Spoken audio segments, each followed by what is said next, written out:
அருமையானவர்களே, இந்த நாளிலும் ஆண்டுடைய வார்த்தை நம்மிடத்திலே கொண்டு வருகிறேன். சங்கீதம் 105:37 சொல்லுகிறது, அப்பொழுது அவர்களை வெள்ளியோடும் பொன்னோடும் புறப்பட பண்ணினார். அவர்கள் கோத்திரங்களில் பலவீனப்பட்டவன் ஒருவனும் இருந்ததில்லை. இதுதான் ஒரு ஆண்டவருடைய பிள்ளை அவங்களோட சாட்சி. என்னன்னா, அவன் பலவீனமா இருக்கல, வெள்ளியோடும் பொன்னோடும் புறப்பட்டான். ஆமென். அப்ப நான் ஆண்டவரை ஆராதிக்கிறேன்னு நான் சொல்றேன்னா, கர்த்தரை சேவிக்கிறவன் என்று நான் சொல்வேன் என்றால், என் வாழ்க்கை கர்த்தரை மகிமைப்படுத்துகிற வாழ்க்கையா இருக்கும்.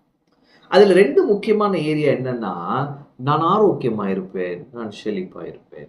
இன்னைக்கு பாருங்க, நமக்கு இப்போ அந்த ஆஃப்டர் கோவிட்லாம் இந்த 30 தாண்டினாலே பிரச்சனை வருது. முன்னாடிலாம் 50-60 வயசுக்கு மேலே தான் சுகர் அப்படி இப்படின்ட்டு இருந்தாங்க. இப்போ ரொம்ப ஷார்ட் டைம்லேயே இதெல்லாம் சொல்கிறாங்க பாருங்க. அப்போ இன்னைக்கு நான் சொல்லுகிறேன், இதை நம்ம உடைக்கணும். இந்த வசனத்தை நம்ம கையில் எடுக்கணும் பாருங்க. இந்த வசனத்தை எடுத்து இந்த வசனத்தை அப்படியே பெற்றுக்கொண்டு நம்பி விசுவாசித்து வசனத்தின்படியே வாழுகிறவர்களா இருக்க வேண்டும். அப்ப இந்த வசனம் என்ன சொல்லுது?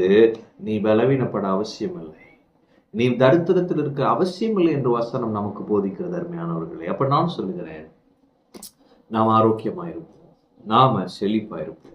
பற்றாக்குறையில் வாழ்வது ஆண்டவருடைய சித்தம் இல்லை. அதை புரிய வைக்கிறதுக்காக தான் 400 வருஷம் அடிமையா இருக்கிறாங்க. அவங்கள வெளியே கொண்டு வரப்ப வெள்ளியோடும் பொன்னோடும் புறப்பட பண்ணுகிறார். இனி நீ அடிமை இல்லை என்று. இன்னைக்கு நான் சொல்லுகிறேன், நீங்க நீ அடிமை இல்லை. அந்த தரித்திரத்திற்கு நீங்க அடிமை இல்லை, வறுமைக்கு நீங்க அடிமை அல்ல. கடன் மேல கடன் வாங்கிட்டு இருக்கீங்களா? இன்னைக்கு கர்த்தர் அதை உடைத்தெறிகிறார். நீங்கள் அடிமை இல்லை. கர்த்தர் உங்களை புறப்பட பண்ணுகிறார். ஒரு நியூ ஜேர்னி ஆஃப் அபண்டன்ஸ்குள்ள கொண்டு போறாரு. திரட்சியின் அந்த புதிய பயணத்திற்கு நேராக நீங்க செல்றீங்க.